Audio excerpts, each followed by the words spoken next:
I would like to invite our keynote speaker of today's session, Dr. Vallari T. Kukreti, ma'am.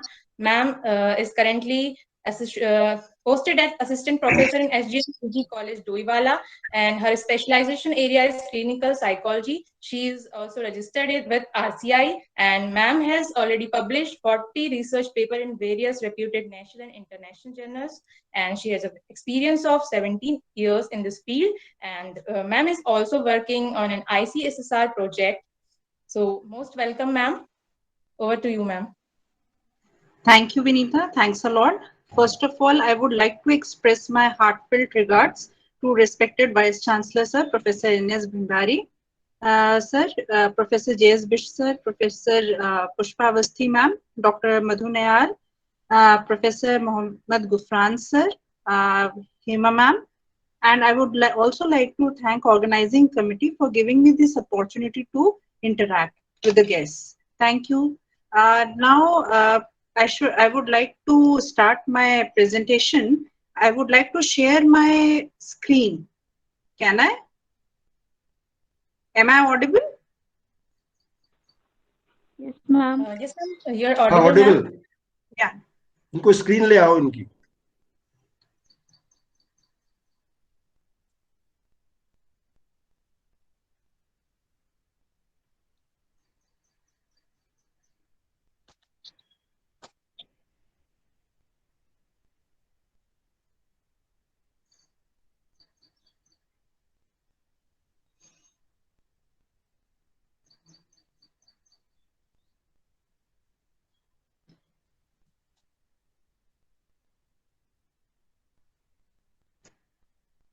Is the screen visible? Is the presentation visible? Yes. Yes, ma'am. Okay. It's visible.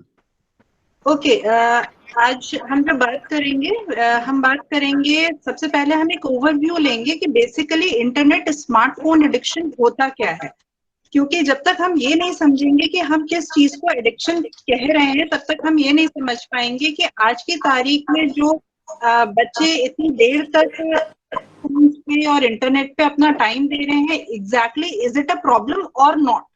So to understand it we need to, क्योंकि जब हम समझेंगे तभी हम management की बात कर सकते हैं. We need to understand the terminology and basically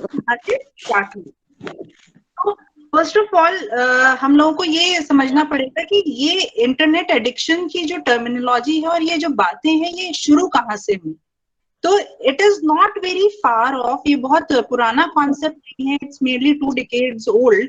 1996 में डॉक्टर यंग ने एक प्रपोजल, बहुत ही सीरियस प्रपोजल एडवांस किया था DSM-4TR की कमेटी को कि भाई इंटरनेट एडिक्शन को भी एक प्रॉब्लम माना जाए. तो उन्होंने एक प्रपोजल बना के दिया था कि किन किन सिम्टम्स को हम एक इंटरनेट एडिक्शन मान सकते हैं.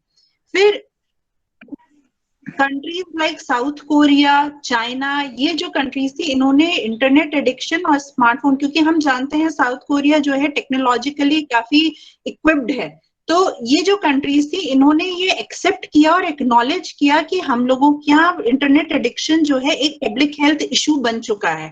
सो उसके बाद क्या हुआ, जब साउथ कोरिया में बहुत ज्यादा अपसर्च हुआ रिसर्च स्टडीज का और चाइना में भी अपसर्च हुआ, तो लोगों का ध्यान वहां आकर्षित होना शुरू हुआ कि yes, internet addiction and smartphone addiction जो है it actually exist as a problem. Then there was an upsurge of research studies also. So on recommendation क्या कहते हैं, जब ये सारी स्टडीज होने लगी तो DSM-4 जो रीइवैल्यूएशन कमेटी थी उनके संज्ञान में 240 आर्टिकल्स जो हैं, जो कि काफी अच्छे सैंपल साइज के आर्टिकल्स थे, वो उनके संज्ञान में आए और उन्होंने काफी थॉरो स्टडी उनकी की and they found that we should consider internet addiction as something which may raise a public health issue. So जो DSM-5 था जब वो रिलीज हुआ तो वहां पे ये माना गया कि जो इंटरनेट एडिक्शन है या इंटरनेट गेमिंग एडिक्शन है, डिसऑर्डर है, इसको फर्दर स्टडीज के लिए, जो कि ज्यादा ऑर्गेनाइज्ड और ज्यादा सोफिस्टिकेटेड स्टडीज होंगी, उनके लिए आगे कंसिडर करना चाहिए. सो जो स्टडीज, इनिशियल स्टडीज थी जिन्होंने ये रिपोर्ट किया कि कितनी प्रिविलेंसेस किस कंट्री में हो रही हैं, उनका एक स्मॉल डेटा मैंने यहाँ प्रेजेंट किया है, जहां पे आप देख सकते हैं कि टर्की में 51% टू 89% प्रिविलेंस रिपोर्ट हुई है एडोलसेंस में, विच इज वेरी हाई। मतलब माइंड ब्लोइंग डेटा कहना चाहिए इसको, कि आप ये कह रहे हैं कि 100 में से 89 जो एडोलसेंस हैं वो इंटरनेट एडिक्टेड एडोलसेंस हैं। तो it's like very conspicuous data. But at the same time आप ये देखिए, ग्रेट ब्रिटेन और क्या कहते हैं बार्सिलोना और स्विट्जरलैंड में ये इतना नहीं है। There is a considerable drop in the prevalences. तो जैसे ग्रेट ब्रिटेन में 10% है, बार्सिलोना में 2%, स्विट्जरलैंड में 17%। At the same time Rome is again like 26%। तो इट्स नॉट दैट मच जितना टर्की ने अपना रिपोर्ट किया है। एट द सेम टाइम जो इनिशियल इंडियन स्टडीज में डिफरेंट सिटीज में, वहां जो वेरिएशन हमें प्रिविलेंसेस के स्टडीज में मिले वो थे 6 to 49%, विच अगेन अगर आप कहें तो it's a very conspicuous number. 49% का मतलब है 100 में से जो है 49 बच्चे जो हैं वो क्या है, वो इंटरनेट या स्मार्टफोन एडिक्टेड हैं। South Korea में at the same percent the reported prevalence is lower than this, but still they considered it as a public health issue. So we have to go far way. We have to travel a far way. So Taiwan में 21% और Japan में 23% to 44% उन्होंने report किया है variation according to the gender. That means कि males में 23% जो है उन्होंने कहा कि 23% बच्चे जो हैं वो स्मार्टफोन या इंटरनेट एडिक्टेड हैं, और 44% फीमेल्स जो हैं वो इंटरनेट या स्मार्टफोन एडिक्टेड हैं। अच्छा, DSM-5 में इसी को आगे बढ़ाते हुए जब हम DSM-5 को देखते हैं तो DSM-5 ने बहुत ही क्लियरली जो ये कोट किया कि हम क्या क्या ऐसी चीजें हैं जिनकी वजह से हम ये कंसिडर कर सकते हैं कि that it is a problem and we should consider it as a matter to be further studied, और कौन कौन सी ऐसी बातें हैं जिनकी वजह से हम इंटरनेट एडिक्शन को अभी DSM-5 में एक सेपरेट डिस्क्रीट डिसऑर्डर की तरह नहीं मान सकते। तो जो हैव्स है वो है कि उन्होंने कहा कि इंटरनेट गेमिंग डिसऑर्डर जो है, जो कि commonly internet use disorder, internet addiction, gaming addiction के नाम से जाना जाता है, उसको उन्होंने एक्नॉलेज किया है और ये कहा है कि जो ज्यादा है वो हमें एशियन कंट्रीज से मिली, जो कि मैंने कहा था जो यूरोपियन कंट्रीज हैं, जो वेस्टर्न वर्ल्ड है, वहां पे आपको इंटरनेट एडिक्शन की इतनी प्रिविलेंसेस, हाई प्रिविलेंसेस नहीं मिल रही हैं जितनी एशियन कंट्रीज में मिल रही हैं, जिसकी वजह से उन्होंने कहा कि इसमें और आगे स्टडीज होनी चाहिए ताकि हमें एक कंक्रीट डेटा मिल सके जिसको हम एनालाइज करके ये मान सके कि हाँ ये एक डिस्क्रीट डिसऑर्डर है कि नहीं। So abundance of research reports, they came from Asian countries, developing countries and Western world में इतनी prevalences या इतनी researches जो हैं वो report नहीं हुई। फिर उसके बाद DSM-5 ने ये accept किया कि if this is a problem, तो it is a considerable problem और ये एक public health issue है। तो they gave it an acknowledgement, at the same time they accepted that it is of significant importance। उसके बाद उन्होंने ये भी कहा कि ये जो प्रॉब्लम है, according to the research papers, जो उन्होंने 240 रिसर्च पेपर्स को एनालाइज किया, उसके अकॉर्डिंग उसमें से उन्होंने जो सार निकाला, एसेंस निकाला, उसके हिसाब से दे सेड कि ये जो प्रॉब्लम है it is behaving just like any other substance abuse disorder and it may lead to functional consequences, like कि बच्चा जो है स्कूल में जो है प्रॉपरली अपना काम नहीं कर पाता है, फेलियर है, जॉब लॉस है, मैरिज फेलियर है, इंटरपर्सनल रिलेशनशिप्स जो हैं वो खराब हो जा रही हैं। But at the same time they also said कि ये जो एक प्रॉब्लम है वो कोमॉर्बिडिटी में भी एग्जिस्ट कर सकती है। कोमॉर्बिडिटी का मतलब ये हुआ कि डिप्रेशन के साथ ही एग्जिस्ट करेगा, डिप्रेशन के साथ भी एग्जिस्ट कर सकता है, ऑब्सेसिव कंपल्सिव डिसऑर्डर के साथ as a compulsion it can exist, उसके बाद attention deficit hyperactivity disorder के साथ इट में एग्जिस्ट, तो it may exist with some other psychological problem also. But at the same time, there are certain things which need to be clarified before it comes into existence as a discrete disorder. तो सबसे पहले उन लोगों को पता चला कि जो प्रिवलेंस रेट्स हैं वो बहुत क्लियर नहीं है। जो स्टडीज हैं वो डिफरेंट मेथोडोलॉजीज यूज कर रही हैं, जो सैंपल साइज है वो इतना एडिक्वेट नहीं है, जो टूल्स हैं वो बहुत डिफरेंट हैं। तो जो प्रिवलेंसेस हैं वो बहुत क्लियर पिक्चर ड्रॉ नहीं कर पा रहे हैं। फिर उसके बाद जो लिटरेचर है जो कि मिल रहा है वो इतना क्लियर नहीं है, वो इतना परिपक्व नहीं है मेथोडोलॉजी के पॉइंट ऑफ व्यू से। सो जो लिटरेचर है इट इज सफरिंग फ्रॉम लेक्यूनाज। उसके बाद जो केस हिस्ट्रीज है, नेचुरल केस हिस्ट्रीज है, वो अवेलेबल नहीं है, चाहे वो विदाउट ट्रीटमेंट हो या विद ट्रीटमेंट हो। देखिए, जब भी कोई डिसऑर्डर होता है तो there are always some case histories जिनको हम देख के उसके बाद हम उनके मैनेजमेंट का या उसमें कितना प्रोग्नोसिस हो रहा है या कितना हम फॉलो अप उसको करके हमें कितने रिजल्ट्स मिल रहे हैं ये हम तय कर सकते हैं। बट इस केस में हमें अभी कोई इतना बढ़िया कंट्रीब्यूशन अभी केस स्टडीज का नहीं हुआ है जिसमें कि बहुत इंसाइट मिल सके कि एक्चुअली ये जो डिसऑर्डर है सिम्प्टोमेटोलॉजी वाइज किस तरीके से एग्जिस्ट कर रहा है। सो इन सारी वजहों की वजह से there is a lack of standard definition of internet gaming disorder और स्मार्टफोन एडिक्शन और internet addiction, whatever name it is provided with. ठीक है, उसके बाद एक प्रपोज्ड डायग्नोस्टिक क्राइटेरिया जो है वो प्रेजेंट किया गया according to all the reports which were given. और DSM-5 में ये इंटरनेट गेमिंग डिसऑर्डर के नाम से दिया गया, पर बियर्ड ने जो है 2010 में इसको इंटरनेट एडिक्शन के नाम से भी दिया कि इंटरनेट एडिक्शन के नाम से बियर्ड ने प्रपोज किया, यही क्राइटेरिया था। और DSM-5 में इंटरनेट गेमिंग डिसऑर्डर के नाम से जो है इसको प्रपोज किया गया। सो दिस क्राइटेरिया, ये जो पॉइंट्स हैं इसमें से अराउंड 5 पॉइंट्स एग्जिस्ट करने चाहिए ये मानने के लिए कि ये जो इंटरनेट यूज है वो जो है डिसऑर्डर में कन्वर्ट हो चुका है। तो ये जो पॉइंट्स हैं I will read them out and discuss a little bit of them.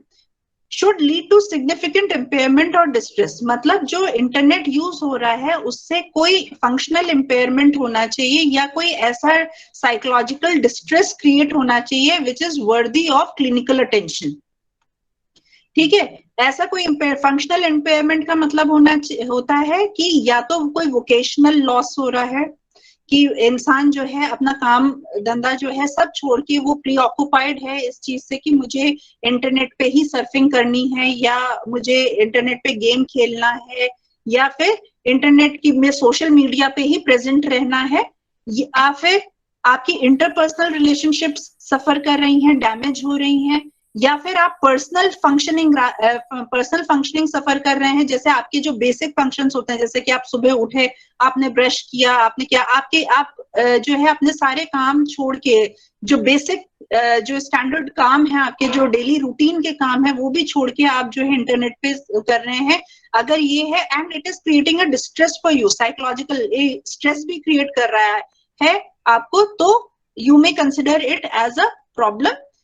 ये जो प्रॉब्लम है एटलीस्ट इसको 12 मंथ के पीरियड तक एग्जिस्ट करना चाहिए। ऐसा नहीं कि आपने 1-2 दिन तक ऐसा किया और उसके बाद you are back to your normal life. No, that is not a disorder. अगर उसको हमें डिसऑर्डर मानना है तो एटलीस्ट 1 ईयर का जो टाइम है वो उस टाइम पीरियड तक ये जो एक्टिविटीज हैं आपकी कॉन्टिन्यूसली आपको परसिस्टेंटली जो है दिखाई देनी चाहिए पेशेंट में। उसके बाद there should be a preoccupation with internet games and online activities. Online activities means कि सोशल मीडिया पे आप जो है पूरे टाइम सोशल मीडिया पे हैं, उसके बाद आप जो है अपनी जो इंटरनेट सर्फिंग कर रहे हैं या फिर गेमिंग कर रहे हैं, तो any activity which is online, which is through internet देखिए जितनी भी ऑफलाइन एक्टिविटीज हैं या ऑफलाइन जो गेम्स खेलते हैं उनको हम इसमें कंसिडर नहीं करते हैं। ऑफलाइन गेम्स का मतलब जो डाउनलोडेड गेम्स होते हैं वो थोड़ी देर बैठ के खेले, no that is not it. When the person is using internet for the purpose of gaining self satisfaction and is pre occupied with it, तो उसको हम इसमें कंसिडर कर रहे हैं। फिर अगर आप एक दिन तक, सपोज फॉर एन एग्जाम्पल, आप कॉन्टिन्यूसली जो है अपना ज्यादातर टाइम जो है ऑनलाइन एक्टिविटीज को दे रहे हैं and for one day you are not doing it, तो आपको विड्रॉल सिम्टम्स हो रहे हैं। विड्रॉल सिम्टम्स कैसे हो रहे हैं? जैसे इरिटेबिलिटी हो रही है, आपको ये लगता है कि मैंने आज अपना एक बहुत अहम काम नहीं किया, इरिटेबिलिटी हो रही है, आप चिड़चिड़ापन है, एंजाइटी हो रही है, या फिर आपको सैडनेस है, उदासी छा रही है बिना आपको इंटरनेट या सोशल मीडिया पे रहे हुए, तो that is also considered as to be a criteria. फिर you need to spend increasing amounts of time, कि आपको लगता है मैं ज्यादा से ज्यादा टाइम जो है वो इंटरनेट पे स्पेंड करूं because it is giving you satisfaction. आप ज्यादा से ज्यादा इंटरनेट सर्फिंग करना चाहते हैं, आप ज्यादा से ज्यादा इंटरनेट पे गेम्स खेलना चाहते हैं, जहाँ पे कुछ गेम्स ऐसे होते हैं जहाँ पे आप 2 या 3 या 4 लोगों के साथ जो है गेम्स खेलते हैं, they are also considered over here. फिर उसके बाद आप ये समझते हैं at one point of time you understand that this has become a problem for me because आपको वो डिस्ट्रेस क्रिएट कर रहा है, तो आपके जो अटेम्प्ट्स हैं अपना पार्टिसिपेशन कंट्रोल करने के वो अनसक्सेसफुल हो जा रहे हैं। मतलब आप चाह के भी नहीं रोक पा रहे हैं, आप वो जो काम कर रहे हैं उसमें कहीं ना कहीं कंपल्शन इन्वॉल्व हो गया है कि आप चाह के भी नहीं रोक पा रहे हैं। आपकी जो पहले की हॉबीज थी बिफोर इंटरनेट इंडल्जेंस, आपकी जो पहले की हॉबीज थी वो जो है आप उनमें इंटरेस्ट हो चुके हैं, you don't want to do it, you just want to be preoccupied with the internet surfing and being on social media. उसके बाद आपको इस एक वजह से बहुत ज्यादा साइको सोशल प्रॉब्लम्स हो रही हैं। मतलब आपकी रिलेशन, जैसे suppose for marriage, relationship with children, relationship with your neighbours, आपकी जो सोशल रिलेशनशिप्स हैं वो आपकी हैम्पर हो रही हैं, हिंडर हो रही हैं, उनमें प्रॉब्लम आ रहे हैं। You don't want to give time to the society, और अपनी जो सोशल ऑब्लिगेशंस होते हैं आप उसको टाइम नहीं देना चाहते हैं, आप बस ऑनलाइन सर्फ करना चाहते हैं। So this becomes a excessive, this excessive use becomes a problem. फिर उसके बाद the other criteria is कि जब आपको inquire किया जाता है, for example if somebody inquires you about the time you are devoting on this, you know that there is a problem, so you want to deceive, आप धोखा देना चाहते हैं कि मैं जो है इतना थोड़ी बैठता हूँ, मैं थोड़ी ही देर बैठता हूँ या बैठती हूँ। आप जो है अपने थेरेपिस्ट से झूठ बोलते हैं, आप अपने फैमिली मेंबर्स से झूठ बोलते हैं कि आप कितना टाइम उस पे इंटरनेट पे दे रहे हैं, और आप जो है छिपाने की कोशिश करते हैं, but at the same time you are not able to stop yourself. उसके बाद आप अपने नेगेटिव मूड से एस्केप करने का आपको जो एक तरीका समझ में आता है वो होता है to be on internet, social media, play games on internet. ये आपका एक जरिया बन जाता है, कोपिंग स्ट्रैटेजी बन जाती है, एक ऑल्टरनेटिव मेथड बन जाता है जहां पे आप अपने नेगेटिव मूड्स को डील करने के लिए इंटरनेट पे आना चाहते हैं, आप उनसे एस्केप करने के लिए इंटरनेट पे आते हैं। और अबव ऑल आपकी जो इंटरनेट गेमिंग या इंटरनेट सर्फिंग की जो आदत है वो आपको आपके जॉब, करियर, वोकेशन, आपकी पर्सनल जो फंक्शनल एक्टिविटीज हैं उनसे, आपकी वोकेशनल एक्टिविटीज हैं उनसे, आपकी जो सोशल एक्टिविटीज हैं उनमें बहुत ज्यादा जो है हिंड्रेंस क्रिएट कर रहा है, वो आपको डैमेज कर रहा है इन एक्टिविटीज को। सो इफ इन सारी क्राइटेरियाज में से अगर कोई 5 भी मैच कर रहे हैं तो we can say that the person is very much vulnerable to internet addiction और internet gaming disorder as per DSM-5. Now what can be the effects? Effects क्या क्या हो सकते हैं इसके?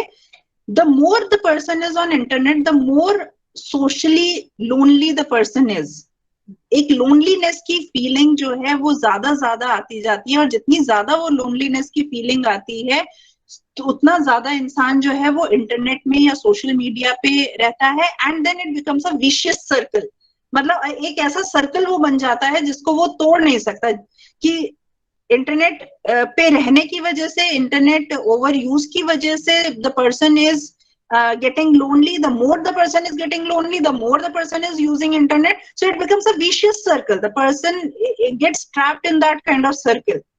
उसके बाद इससे होता क्या है कि आपके जो कॉग्निटिव फंक्शंस हैं, like thinking deeply and creatively, concentrating, paying attention, इन सब की हानि होने लगती है, इन सब का ह्रास होने लगता है, ठीक है।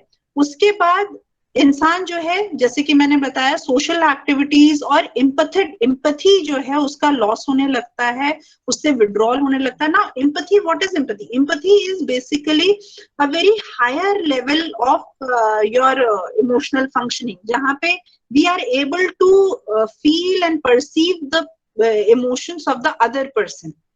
ये एक बहुत ही हायर लेवल की कॉग्निटिव फंक्शनिंग है।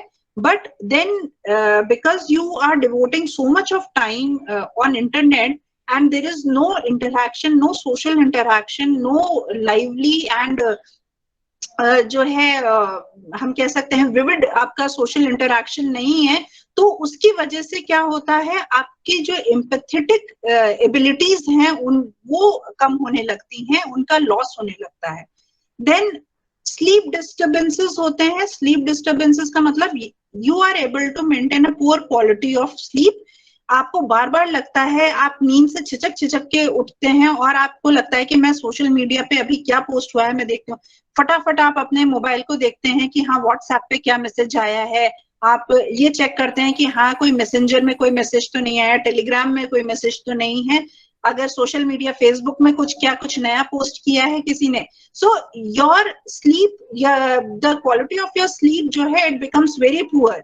आप रात में बीच में उठ के अपना मोबाइल चेक करते हैं। Now what happens, this prolonged and over use of internet, it gives you anxiety. आपको ये लगता है, कहीं पे ये चीज आने लगती है कि कहीं मेरे से कोई चीज छूट ना जाए, कोई इंपॉर्टेंट इंफॉर्मेशन जो है, कोई सोशल मीडिया में कोई बहुत ही करंट चीज चल रही है उसमें मैं छूट ना जाऊं। तो इस चीज को फीलिंग ऑफ लेफ्ट आउट जो होती है, इसको मोबाइल फोन्स पे जो लेफ्ट आउट की फीलिंग होती है उसको हम फोमो भी कहते हैं। उसके बाद पुअर स्ट्रेस रेजिलियंस हो जाती है। हम जितना स्ट्रेस जो है झेल सकते हैं या उसके लिए हमारी रेजिलियंस होती है, वो क्षमताएं हमारी, वो जो एबिलिटीज है हमारी, वो धीरे धीरे कम होने लगती हैं। Eight the same time depression has got a very dual kind of relationship with internet disorder, internet gaming disorder, in the sense it may be a comorbidity, it may be a comorbidity with depression, मतलब depression के साथ आपका internet use disorder हो सकता है।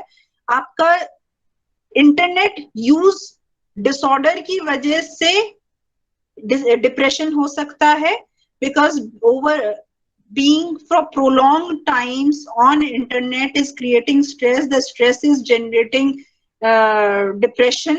So stress की वजह से जो डिप्रेशन होता है वो it may lead to that also. तो ये देखा गया है कि फिजियोलॉजिकल इम्पैक्ट्स जो होते हैं ओवर यूज के, वो होते हैं ओबेसिटी हो सकती है, cardiovascular disease disorder, risk factors हो सकते हैं, इनफैक्ट हाइपरटेंशन हो सकता है, बिकॉज समटाइम्स जो इंटरनेट की जो न्यूज होती है it gives you a very fake kind of thrill induce करता है। तो आप जो है whenever you see some current news which is going and you एक fake आपका जो है thrill response जो है वो generate होता है, and whenever you feel, तो it may create a prolonged state of stress on you which may generate hypertension also. Adverse effects, eyes पे, muscles पे, ये सब जो है Now we need to think, now we really need to think, are we ready for generation Z? हम क्या ready हैं अपनी generation Z के लिए? So हमें अगर तैयार होना है तो सबसे पहले, because हम उनकी जो अवेलेबिलिटी है स्मार्टफोन्स की, इंटरनेट की, उसको हम रोक नहीं सकते। the exposure they are getting through their online classes, जो अभी का माहौल है, जो कोविड टाइम्स हैं, बच्चे जो हैं 1.5 साल से घर के अंदर हैं और उनके टाइम टेबल सहित जो क्लासेस हो रही हैं उनको 3 से 4 घंटा 5 घंटा continuously they are on their internet this thing, so we cannot stop that uses. So what we have to do, what we can do is, firstly we can understand the novelty of the situations. ये वो situations नहीं है जो शायद हो सकता है हम लोगों की generation में थी. हम लोगों की generation में situations were very different. So we need to understand that every generation it comes with a novelty of situations, and this generation has also come with a novelty of situation, and we have to understand, we have to bring an insight into those situations. Then secondly, we have to acknowledge the problems of the situations, कि हम लोगों को ये acknowledge करना पड़ेगा कि ये जो परिस्थितियां आई हैं इनकी क्या क्या समस्याएं हैं, ये जो नई स्थितियां जनरेट हुई हैं इनकी समस्या क्या है, इसको एक्नॉलेज करना पड़ेगा, ये हमें मानना पड़ेगा, ये हमें समझना पड़ेगा. उसके बाद हमें एक चीज और ये समझनी पड़ेगी कि prevention is always better than cure, कि अगर हम ये चीज मान ले रहे हैं, समझ ले रहे हैं, एक्सेप्ट कर ले रहे हैं, उसमें हम एक इंसाइट डेवलप कर ले रहे हैं, तो it is better that we prevent the possible problems which can be generated in the future. उसके बाद the last step which can happen is, once everything has happened, once आप नहीं रोक पाए इसको, and the fine line between internet use, smartphone use is crossed, and वो internet and smartphone disorder में convert हो गया है, तो we have got the only remedy left is the management. हमें उसको कैसे manage करना. सबसे पहले जब हम understanding the novelty of situations की बात करते हैं तो हम ये बात करते हैं कि हम सिचुएशंस को कंपेयर नहीं कर सकते कि हमारे जमाने में ये सिचुएशंस थी, हम लोग ऐसे करते थे, तुम लोग ऐसे करते हो. वी कैन नॉट कंपेयर, क्योंकि ये बिल्कुल बेनिफिशियल नहीं है. It can not be compared at all, because जो सिचुएशन आज का एक बच्चा डील कर रहा है वो सिचुएशन हमारे टाइम पे आई ही नहीं. When we were students, तो वो situations generate ही नहीं हुई. So we cannot compare. It's not beneficial comparing these situations. So जो हम ये comparison के करते हैं situations में अपने बच्चों के और अपनी situations में, these are just futile attempts. Okay. Second thing is we need to raise an awareness in their problems. हमें एक ये awareness create करनी पड़ेगी कि भाई ये सिचुएशन नॉवल है और नहीं है, और ये कैसे नहीं है, और ये हमारे बच्चों के लिए भी नहीं है, तो हमको कैसे इससे डील करना है, किस तरीके से हमें उनको हेल्प करनी है उसमें डील करने में. तो we need to raise more awareness regarding the whole situation and understanding all the possibilities of helping our children. हमको जितने भी कॉजेज हैं, जो भी इस सिचुएशन के कॉजेज हैं, जो भी प्रॉब्लम हमारे बच्चों को हो रही है, या सिचुएशन जो ये डेवलप कर रही है, जितनी भी प्रॉब्लम्स डेवलप कर रही है, उसके क्या क्या कॉजेज हो सकते हैं. अगर by chance internet use disorder भी हो रहा है, या बच्चा बहुत ज्यादा आपको लग रहा है कि इंटरनेट पे या स्मार्टफोन पे हो रहा है, या फिर स्मार्टफोन एडिक्टेड हो रहा है, तो उसके क्या क्या कॉजेज हो सकते हैं, उन कॉजेज में एक इंसाइट क्रिएट करना is very necessary. So what may be the possible causes, या etiology क्या हो सकती है possible. एक पेरेंटल वेरिएबल जो है वो बहुत इंपॉर्टेंट अपना रोल प्ले करते हैं. जैसे for an example, if the parents themselves are addicted, they cannot help their children. So parental addiction may become one of the cause. So you have to check your own internet use before you tell your children, before you preach that the children should not use internet. So आपको एक proper role model बनना पड़ेगा. And एक अगर आप खुद internet जो abuse है, ये इंटरनेट जो है एडिक्शन है, उससे आप ग्रसित हैं, तो you can not help your child. फिर उसके बाद सेकेंड जो पेरेंटल वेरिएबल काम करता है वो होता है लैक ऑफ पेरेंटल अटैचमेंट. ये कई जगह पे देखा गया है कि पेरेंट्स अलग एक अपना मोबाइल लेके बैठे हुए हैं, बच्चे अलग अपना मोबाइल लेके बैठे हुए हैं, and nobody is interacting with nobody else. जहां बच्चों को ये फील होता है कि no parents can not help us, we have got nothing to say to our parents. So there is a lack of attachment where the children, they don't have anything to say to their parents. The children, they don't feel attached to their parents. They feel more related to their internet friends, gaming friends, participants, और एक जो superficial world एक social media create करके देता है, एक virtual world एक social media create करके देता है, या फिर जो एक थ्रिल्स जो क्रिएट करता है एक इंटरनेट, उस पे दे फील मोर रिलेटेड. तो देन दिस फैक्टर में कॉज इंटरनेट या स्मार्टफोन एडिक्शन. उसके बाद if the child, now if there is no attachment, why there is no attachment? If the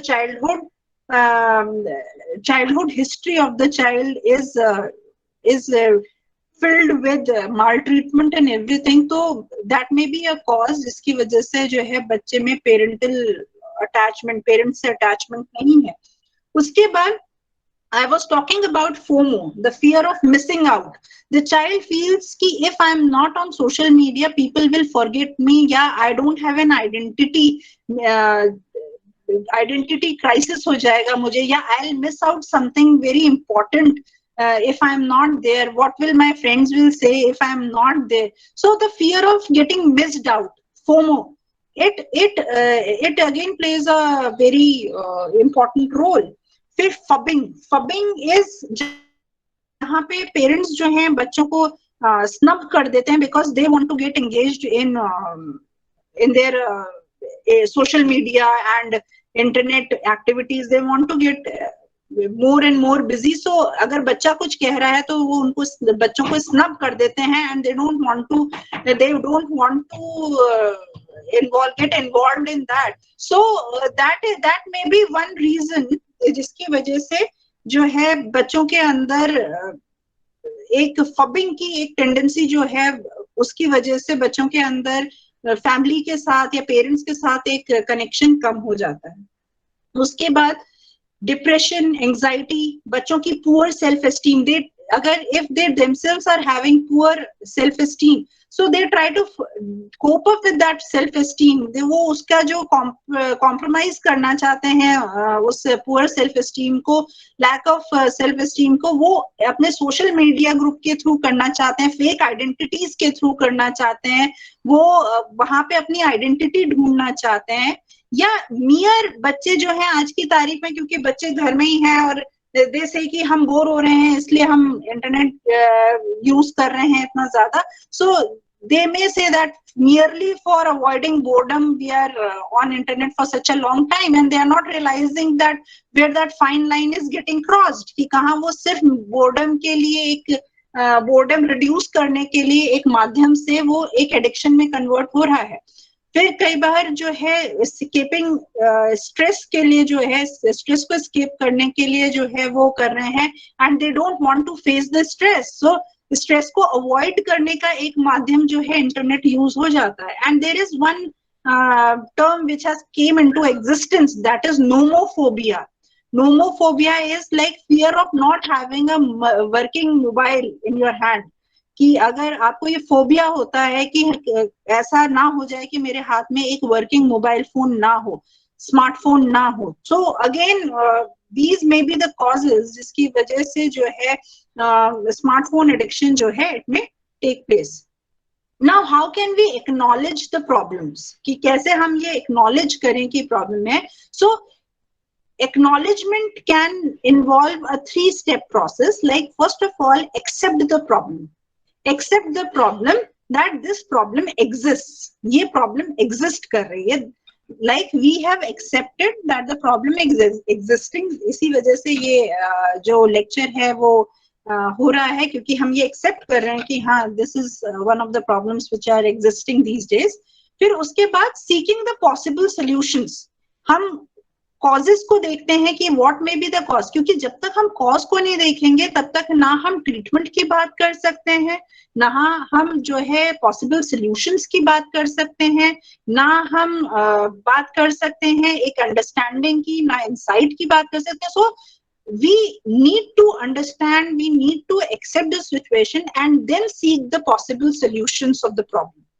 फिर we need to address the issues. Addressing the issues means discussing them, finding about them, looking about them, कि कितना क्या problem है, इसका nature क्या हो सकता है, क्या क्या हो सकता है, हम किस तरीके से इस इशू को कर सकते हैं. देन हम अपने बच्चों के साथ इसको डिस्कस कर सकते हैं कि these are the issues and we are quite concerned about these issues, so we need to acknowledge the problems. Now these are the things जो कि हम सब कर सकते हैं अपने घरों में. These are the things जो कि हम प्रैक्टिस कर सकते हैं अपने अपने घरों में. So prevention is always better than cure, as I have already said कि prevention जो है हमेशा cure से बेहतर होता है. तो how are we going to prevent? देखिए, prevention is one thing, हम घर में बैठे बैठे ये चीजें कर सकते हैं. तो we don't need a specialist to tell us or to help us in prevention. So prevention is one thing जो कि हम लोग घर बैठे कर सकते हैं. सबसे पहले डेवलपमेंट ऑफ लाइफ स्किल्स. हम अपने बच्चों में या अपने अंदर जो है लाइफ स्किल्स का डेवलपमेंट कर सकते हैं. What are life skills? Life skills are basically communication abilities, that we are communicating more with our children, our family members, in our social world where we feel that we are close to certain people, we need to communicate. हम अपनी interpersonal relationships को जो है manage कर सकते हैं. We can improve upon them. We can improve upon all the social aspects of our life. So we can also, there is one more very important things जहाँ पे हमारे बच्चों को ऐसा लगता है कि हमें equal importance नहीं मिल रही है, the parents are not listening, जहाँ हम उनको अपनी decision making का part नहीं बनाते. So life skills also involve when we start involving our children in the decision making process of the house. So we need to develop the decision making ability of our children. और वो तभी हो सकता है जब हम अपने बच्चों को involve करना शुरू करें कि जहां उनके जो छोटे छोटे decisions हैं, we should not make them feel that you are not capable of making any decision. We should make them feel that yes, you are capable of, you are an individual with your own sensibilities, and you may have an opinion of yourself, and you may contribute in your with your opinion, and you can help in making a decision, a family decision. So the next is engage in hobbies, skills in it. Look, there is always a life beyond a virtual life. हमारी एक अलग जिंदगी है. जो virtual life है वो आपको एक जो है फेक वर्ल्ड क्रिएट करके दे सकती है, but at the same time there is always a world which is separate from the virtual world, the real world in which we exist.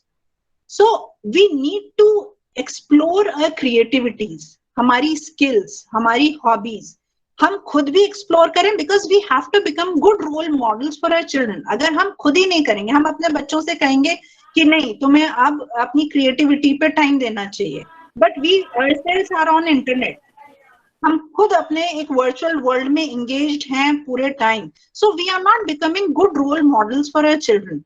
So for becoming good role models for our children, for them to learn by observing us, for making them learn by observing us, we need to engage ourselves in our hobbies and developing our skills. Once we start doing it, then we can say yes, you may think about getting engaged. हम अपने बच्चों से कह सकते हैं कि भाई हाँ आप सोचो किसी हॉबी में या जो चीजें आपको इंटरेस्ट करती हैं उसमें एंगेज होने के लिए सोचो. Start getting involved with your children. Start getting involved with your family members. This is one thing which we can do very easily. Keep the phone aside and start hearing them, start telling them, start communicating, start addressing their issues. So start getting involved. So communicate and appreciate. Now, what is the importance of communicating and appreciating? Now, appreciating is a very important thing. Because जब भी हम कोई बात करते हैं and we start criticizing and we start seeing the negative aspects of a thing, वो इतना ज्यादा जो है हमें ओवर पावर कर लेता है, इतना ज्यादा ओवर शैडो कर लेता है हमारे कम्युनिकेशन को, कि बच्चों को इंप्रेशन मिलता है कि there is nothing positive in the situation. So start appreciating things which are positive. Start appreciating the silver lining of the cloud.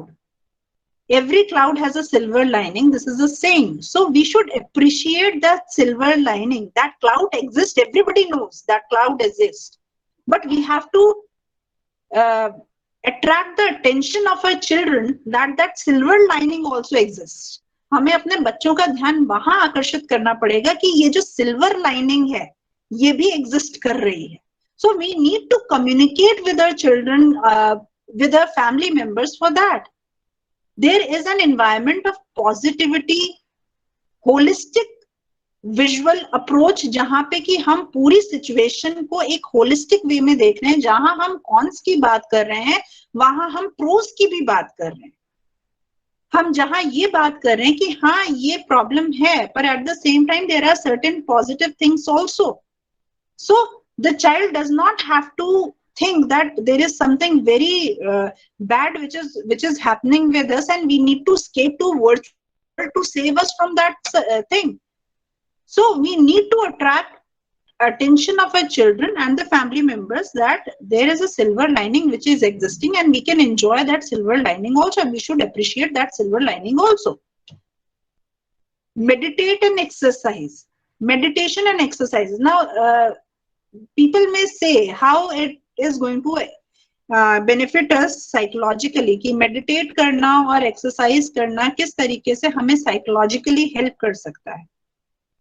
Look, exercising involves physical involvement into some activity for 1 hour or 20 minutes or whatever time span you have decided कि मैं इतने time exercise करूंगी, ये slot निकालूंगी या निकालूंगा अपनी exercises के लिए. तो ये एक फिजिकल इन्वॉल्वमेंट है किसी एक्टिविटी में which is by which you are gaining good health.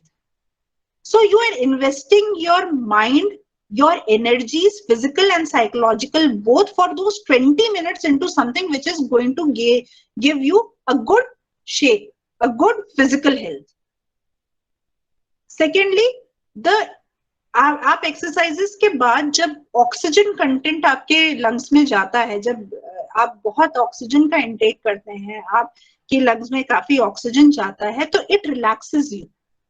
आपके जो स्ट्रेस होता है उसका रिलैक्सेशन होता है, आपके ब्रेन को ऑक्सीजन कंटेंट मिलता है, ऑक्सीजन आपके ब्रेन की में जो है काफी ऑक्सीजन सप्लाई जाती है, जिसकी वजह से you feel energized for the next events in your life. Meditation calms you. It helps you to concentrate. It helps you to pay attention. देखिए, most of the children who overly sitting on internet पे ज्यादा हैं, smartphone में बहुत ज्यादा कर रहे हैं, गेम्स खेल रहे हैं, they are getting thrills and everything. So उनको एक हाइपर एक्टिविटी की प्रॉब्लम होती है जिसकी वजह से they are not able to sit for long hours at one place. So when they meditate, this problem is being taken care of. वो 15 minute 20 minute एक जगह पे एक थॉट के साथ मेडिटेट. देखिए, मेडिटेट करने के बहुत तरीके होते हैं. एक थॉट के साथ अगर वो मेडिटेट कर रहे हैं, even the elders if they are meditating and they are away from their phones, तो the concentration levels, the mind gets calmer, concentration levels, they increase. So meditation and exercises, they are very beneficial at this point of time. They become role models, as I have already talked to you, कि कैसे हम एक proper role models अपने बच्चों के लिए बन सकते हैं. Then there is one thing, कुछ ऐसे लोग हैं जिनको ये फील हो सकता है कि there has been an excessive use of internet or smartphone over a period of time and they want to come out of it. The best thing is detox yourself. देखिए डिटॉक्स एक term होती है जहां पे हम suppose किसी drug का abuse हो गया है, तो वहां पे हम सबसे पहले जो काम करते हैं, जब पेशेंट जो है रिहैबिलिटेशन के लिए आता है, तो हम सबसे पहले उसकी बॉडी को डिटॉक्स करते हैं। The same thing is happening with when the person is coming with internet और स्मार्टफोन एडिक्शन। वहां पे हमको सबसे पहले जरूरत है डिटॉक्स करने की। सो डिटॉक्स हम कैसे करेंगे? Remove all the unwanted apps, जितने भी अनवांटेड एप्स हैं आपके मोबाइल पे, रिमूव ऑल ऑफ देम। जो मेन आपके काम के एप्स हैं, लाइक आपके जो मोबाइल बैंकिंग के एप्स हैं, ओके दे आर अंडरस्टैंडेबल, वो आपको रखने हैं, पर ऐसे ही जो एसेंशियल एप्स हैं आप उनको रखिए, बाकी unwanted apps all remove. Clean your mail box. जो जितनी भी अनइम्पॉर्टेंट फोटोज हैं, वीडियोज हैं, जो आपको जो है एक सुपरफिशियल थ्रिल देने में काम आती हैं, उनका आप उनको रोज तो वैसे भी नहीं देखते हो, but again you keep it and you surf it, and for hours you surf around and get rid of them. So the detoxing means getting rid of unwanted things on your mobile phone. Then the next thing is you need to schedule yourself. You need to schedule yourself. अब आप ये तय कर लें कि हाँ भाई मेरे को इतने टाइम जो है मोबाइल पे रखना है, या मैं जब इतने बजे जो है रिस्पॉन्स करना शुरू करूंगी अपने को, सपोज यू से कि शाम के 5 बजे I will pick up my phone and for 1 hour I will give response to all the queries, या फिर मैं सुबह 1 घंटा जो है, या जितना मेरा टाइम है ऑफिस का टाइम है जहां पे मेरी इन्वॉल्वमेंट है, उसके अलावा सिर्फ 1 घंटा मैं दूंगी। सो you need to schedule yourself. You need to make a timetable of your internet usage. अपने बच्चों के लिए create a timetable. Set a timetable कि नहीं ये आपका timetable है, आपकी online classes इतनी चलती हैं, that is also your screen time. उसके अलावा this is the time when you are going to get your mobile phone.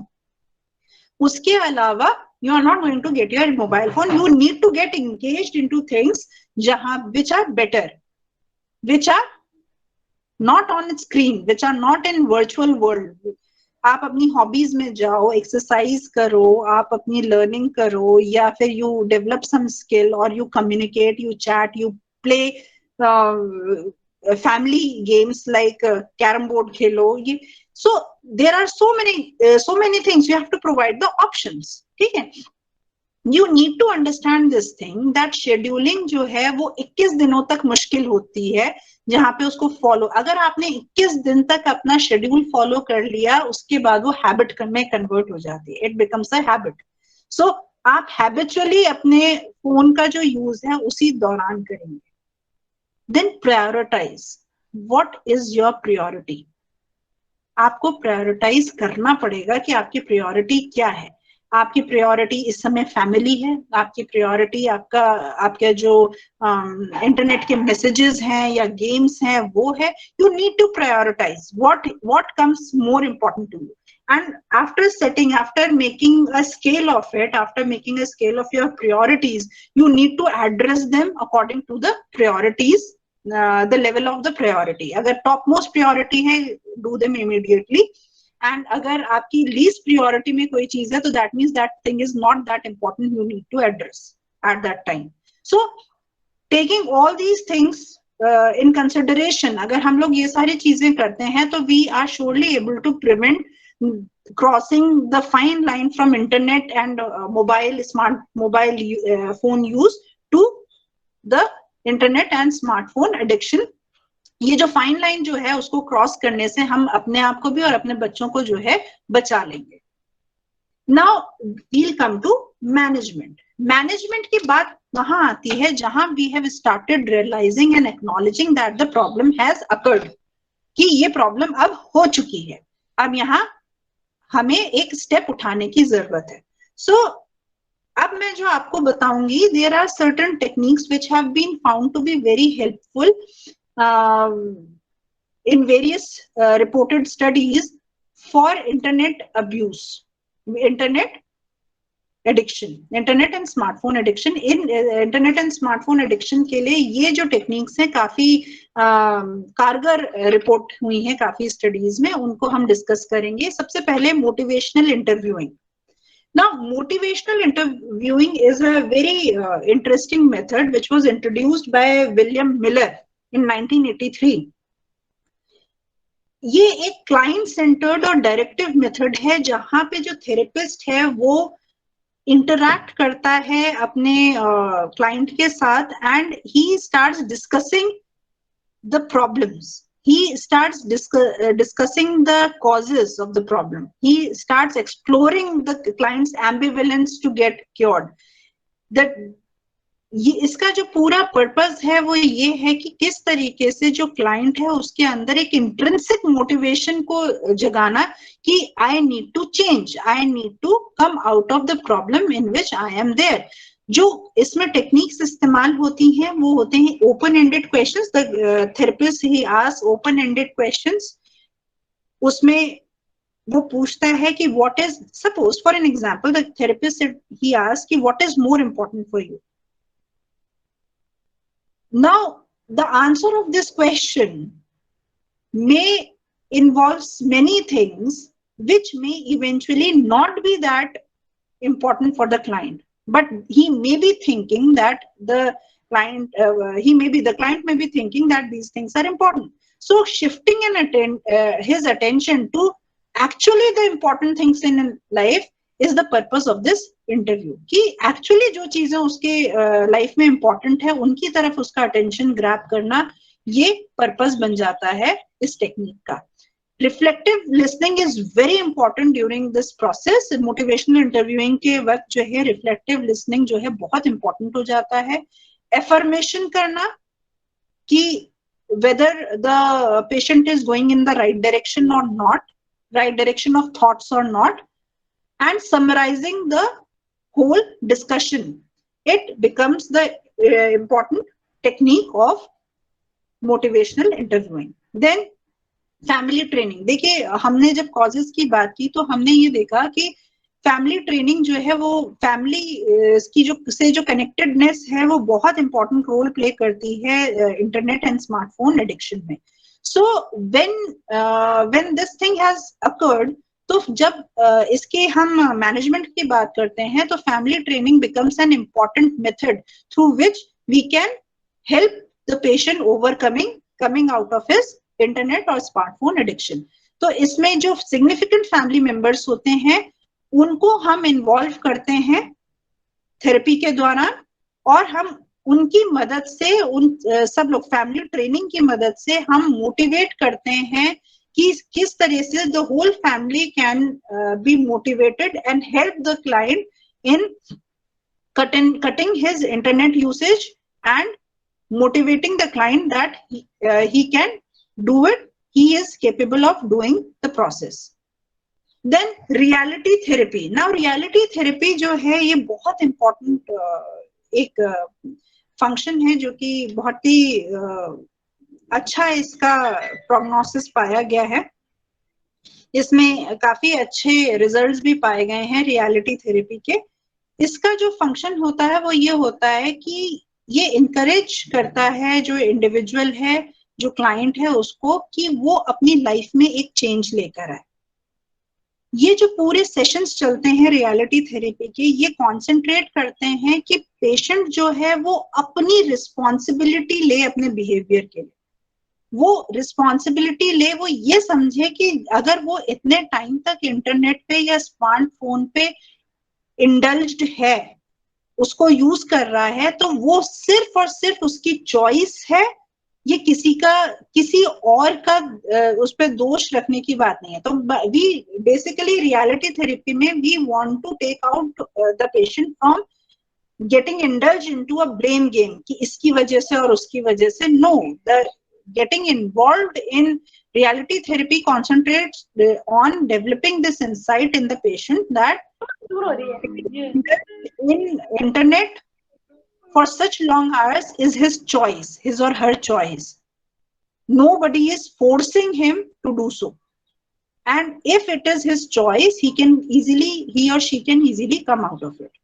So reality therapy जो करती है वो पेशेंट को अपने बिहेवियर की रिस्पॉन्सिबिलिटी लेना सिखाती है.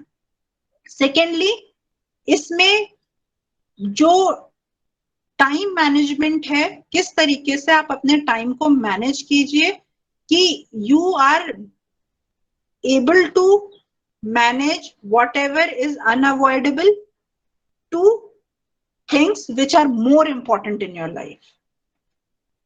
तो टाइम मैनेजमेंट करना is very important. So reality therapy की अगर हम बात करें, इसमें थेरेपिस्ट जो है वो WDEP पे फोकस करता है. W का मतलब वांट्स, D का मतलब डायरेक्शन एंड डूइंग, E का मतलब इवैल्यूएशन और P का मतलब planning and action. What the patient wants, how he is going to direct himself and how he is going to do it, and he should evaluate it whether he is doing it effectively or not, or he is able to do it that much जितना वो चाहता है करना, और किस तरीके से वो एक्शन अपना प्लान कर रहा है. ये सब रियलिटी थेरेपी इस एक मोटो के थ्रू चलती है, इस चीज पे फोकस करती है. उसके बाद जो नेक्स्ट आता है आपका, वो होती है acceptance and commitment therapy, ACT, we call it ACT. ये जो है स्टीवन हेस ने इसको इंट्रोड्यूस किया था, और इसमें 6 प्रोसेसेस जो हैं वो इन पे फोकस किया जाता है.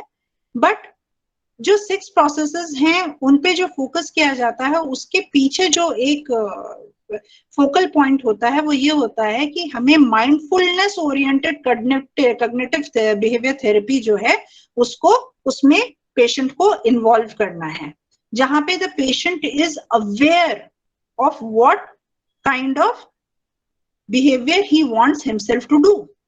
उसके बाद he is aware about the changes which are coming. जो चेंजेस उसके अंदर आ रहे हैं उसके बारे में वो अवेयर हो. जो चेंजिंग फंक्शंस है उस पे वो कॉन्सेंट्रेट करे. जो साइकोलॉजिकल इवेंट्स उसकी लाइफ में हो रहे हैं उनमें जो चेंजिंग फंक्शंस हैं उस पे वो फोकस करे. जो इंडिविजुअल की रिलेशनशिप्स है उन चेंजिंग फंक्शंस के साथ, उस पे वो कॉन्सेंट्रेट करे. Now I was talking about 6 processes. तो the 6 processes, the first one is cognitive avoidance and acceptance. देखिए, we need to इस acceptance and commitment therapy में सबसे पहले the patient needs to be told that there is no use in avoiding the stresses. Stresses को avoid करने का कोई फायदा नहीं है. You need to accept them.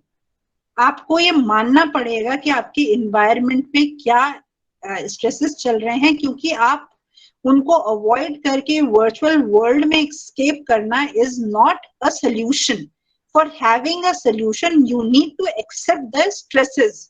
तो एक्सेप्टेंस, कॉग्निटिव अवॉइडेंस को हटा के you need to accept whatever is going on in your environment. उसके बाद कॉग्निटिव फ्यूजन जो हम कर देते हैं, cognitive fusion that I am not good for any. 2 or 3 events happened in your life and you decide that I'm not good, या people they don't want me around. अगर आप 2 या 3 इवेंट्स जो आपकी लाइफ में हो सकता है कि स्पॉन्टेनियसली हुए हों, उनको आप उन सारे इवेंट्स के जो एक्सपीरियंसेस हैं उनको फ्यूज करके आप एक निष्कर्ष निकाल देते हैं, nobody around wants me, या I am not good enough for the social world. ये एक जो कॉग्निटिव फ्यूजन की जो अप्रोच है इसको हटाना है. At the same time you need defuse, you need to see every event happening in your life separately and cognitively fragmented into pieces and then analyze it how it is happening and what you can do about it. उसके बाद attentional rigidity to the past and future. Sometimes we are too much stuck up into the past. देखिए, हमने कहा था कि one of the causes of too much of internet use or internet smartphone addiction can be lack of self-esteem. That lack of self-esteem may occur when you are too much focused upon your past and future. जब आप बहुत ज्यादा अपने past और future में focused रहते हैं तब you feel that your self-esteem has lowered. आपकी lacking of self-esteem can be experienced. This has to, the shift of attention has to be towards being present. जो present है, जो जहां पे है, उसको उसी तरीके से experience करना every day. Take one day at a time. Take one day at a time. जो चीज जिस दिन हो रही है उसको उसी दिन के अनुभव के हिसाब से लीजिए. Don't get stuck up in your past and your present and seek your resolution on internet. कि हम इंटरनेट पे अपनी समस्याओं का, गूगल पे हम अपनी समस्याओं का समाधान ढूंढते हैं. That is not correct. So don't use internet as escape. So we have to shift the focus from past, future to the present. कि अपने present में आप one day at a time deal कीजिए और वहां से अनुभव ड्रॉ करके अपने नेक्स्ट डे को one day at a time consider कीजिए.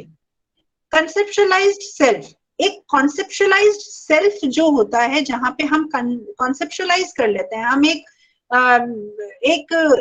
वर्ल्ड क्रिएट कर लेते हैं कि मेरे को अपने समाज में इस तरीके से रहना है, या लोगों को मुझे इस तरीके से देखना चाहिए, या लोग मेरे को इस तरीके से समाज में रहना चाहिए और लोग मुझे आदर करने चाहिए.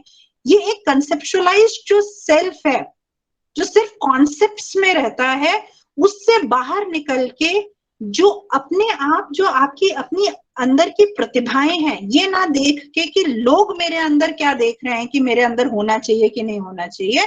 आप अपने आप को नोटिस कीजिए कि आपके अंदर क्या है, आपके अंदर कितनी प्रतिभाएं हैं. You start noticing yourself. When you start noticing yourself, you will start understanding your skills, you will start understanding your high points कि these are my strengths. Then there will be a tremendous boost in your self-esteem. This will also help you out in coming out from the anxieties and depression which you are facing because of the lack of self-esteem or creating a fake world for yourself. Start noticing yourself. Then जो unclear avoidant motives होते हैं life के, उनको छोड़कर एक clear cut अपनी values develop करना. अपनी clear cut values, what you think should be done in your environment, how you think that your environment should be around you, and how you should exist in that environment, how you should operate in your environment. You should have a clear cut value system. Because जब आपकी motives जो हैं वो clear नहीं होते हैं, and you start, आपका पूरा एक मोटिव ही ये बन जाता है कि मुझे अपने एनवायरनमेंट में जितनी चीजें चल रही हैं उनको एस्केप करना है, उनसे बचना है, and the only resolution which comes to you is the internet, the fake world, the virtual world. So you have to shift your attention from that to creating a value system in your environment. Then from inaction and impulsivity, you have to shift from doing actually actions. आप सोच रहे हैं कि हमें ये करना है, ये करना है, ये हो नहीं रहा है, ये नहीं हो रहा है, ये क्यों नहीं हो रहा है, इसको ऐसे हो जाना चाहिए था. Now, this is not the way of actually dealing with the situations. The situations are dealt with when you actually commit an action. जब आप कोई एक्शन करेंगे तब जाके कोई काम होगा, किसी भी सिचुएशन का सोल्यूशन मिलेगा. जब एक्शन नहीं होगा तो सिचुएशन डील नहीं होगी. तो इनएक्शन और इम्पल्सिविटी जो है उससे you will never be able to deal with any situation. So वहां से अपना टेंशन जो है वो स्विच करके you need to attract the attention towards committing action. So acceptance and commitment therapy जो होती है, basically it helps you to accept the situations as they are in reality and doing action, doing volition actually of the thoughts and value system you actually think should exist in your environment. CBT जो है वो बहुत ही valuable मानी जाती है as a therapy in dealing with behavioral problems like internet and smartphone addiction. तो CBT में जो बेसिकली किया जाता है वो होता है कि हम जो डिस्टॉर्टेड थॉट स्ट्रक्चर्स होते हैं उनको हम फिर से रीस्ट्रक्चर करते हैं। हम जो पेशेंट है उसको वर्चुअल वर्ल्ड से उसको हम रियलिटी वर्ल्ड में लाते हैं। उसके बाद ये हम कैसे करेंगे, वर्चुअल वर्ल्ड से हम रियलिटी वर्ल्ड में कैसे लाएंगे, making him aware of the coping strategies, जो कि उसने एक कोपिंग एस्केपिस्ट जो कोपिंग स्ट्रैटेजीज बना ली है उससे हम उसको ज्यादा अडेप्टिव कोपिंग स्ट्रैटेजी की तरफ लेकर आएंगे। उसके बाद ज्यादा फंक्शनल कोपिंग रेpertoire की तरफ हम लेकर आएंगे, कोपिंग स्किल्स जो कि उसके जो क्लाइंट है उसकी स्ट्रेंथ्स और रिसोर्सेज पे आधारित होगी। जो ऑनलाइन ऑफलाइन एक्टिविटीज हैं जो कि उसको सेटिस्फैक्शन प्रोवाइड कर रही हैं उन एक्टिविटीज पे फोकस करेंगे। जो सीबीटी है वो आपकी इंडिविजुअल और ग्रुप फॉर्मेट में की जा सकती है। आप फैमिली ओरिएंटेड ट्रीटमेंट आप इसको चला सकते हैं। आप इसमें जो थॉट प्रोवोकिंग सेशंस के थ्रू कर सकते हैं, इसको हम माइंड स्टॉर्मिंग के थ्रू कर सकते हैं, by creating very effective time tables के थ्रू कर सकते हैं। तो CBT has come out as to be a very effective therapy. Then these days multimodal treatments are also stressed for dealing with problems like this, जहां पे कि आप sequentially या साइमल्टेनियसली, सीक्वेंशियली मतलब एक के बाद एक, या फिर साइमल्टेनियसली मतलब एक साथ जो है सारी जो मोड्स ऑफ थेरेपी हैं वो फंक्शन कर रहे हैं, आप इनको अप्लाई कर सकते हैं। जैसे कि ड्रग ट्रीटमेंट, साइकोथेरेपी और फैमिली काउंसलिंग, या तो आप स्टेप बाय स्टेप भी चला सकते हैं या एक साथ अपने जो पूरा थेरेप्यूटिक आपका प्लान है उसमें उसको आप एक ही प्लान में उसको स्पॉन्टेनियसली या साइमल्टेनियसली आप उसको कर सकते हैं। ऑर्जैक और ऑर्जैक ने 1999 में ये स्ट्रेस किया कि जो इंटरनेट एडिक्शन है उसमें जो हमारी अप्रोच होनी चाहिए, ट्रीटमेंट अप्रोच होनी चाहिए, वो हमारी मल्टी डिसिप्लिनरी अप्रोच होनी चाहिए। मतलब इन द सेंस कि if the treatment is multi modal, तो हम अगर कोमॉर्बिडिटी में भी इंटरनेट एडिक्शन या स्मार्टफोन एडिक्शन एग्जिस्ट कर रहा है तो हम उसको ट्रीट कर सकते हैं। When there is a team of people which is gathered around to deal with the problem. जो आपका साइकियाट्रिस्ट हैं वो ड्रग ट्रीटमेंट लगा रहे हैं, एंजाइटीज जो अंडरलाइंग एंजाइटीज हैं, डिप्रेशन है, उसको डील करने के लिए। एट द सेम टाइम जो आपके साइकोथेरेपिस्ट हैं जो उनके साइकोसोशल कॉजेज हैं उनको एड्रेस करने के लिए, इमोशनल जो ट्रॉमास हैं उनको एड्रेस करने के लिए, और फैमिली काउंसलिंग जो है फैमिली जो रिलेटेड है इन चीजों से, फैमिली का जो इसमें हस्तक्षेप है या फैमिली जो इसमें हेल्प कर सकती है पेशेंट को इम्प्रूव होने में, उसको फैमिली को भी इन्वॉल्व करके, फैमिली काउंसलिंग के थ्रू इन्वॉल्व करके इसमें हम अपना योगदान दे सकते हैं। सो ऑर्जैक एंड ऑर्जैक जो है उन्होंने बहुत ज्यादा स्ट्रेस किया था कि हमारे को अगर इंटरनेट और स्मार्टफोन एडिक्शन से का मैनेजमेंट करना है या ट्रीटमेंट करना है, क्योर करना है, तो हमारी जो अप्रोच है वो मल्टीडिसिप्लिनरी होनी चाहिए। Thank you. I hope this was quite understand